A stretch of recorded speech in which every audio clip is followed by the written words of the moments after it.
Cooperatives offer huge benefits to communities, not least because they are really putting people at the heart of decisions that are being made. So cooperatives can really drive innovation, and I think that's important because when people have a real stake and a real say in what's going on, it can really change the dynamics and look for real solutions to the problems that people are facing.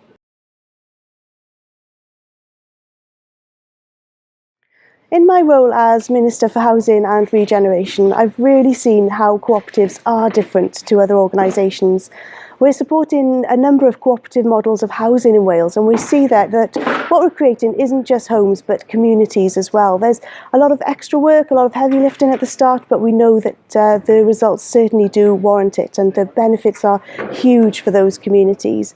I also think that cooperatives can help us with some of the challenges that we're facing. For example, in the leasehold sector in Wales, lots of people feel that they're being treated unfairly and that they have poor terms and conditions, but I think leasehold could perhaps benefit from a cooperative approach in the future in terms of giving people a greater say in the management and the running of their homes and their communities.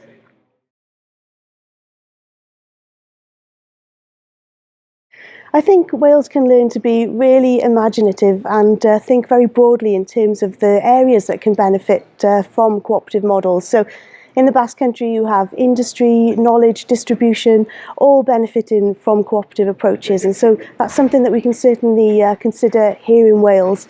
We can also consider how we can compete on a global scale, because the cooperative models in the Basque Country really do work on that global scale, and especially in niche markets, and Wales is very, very good as well at targeting and developing in those niche markets. So I think there are lots of things in common and lots that we can learn from each other.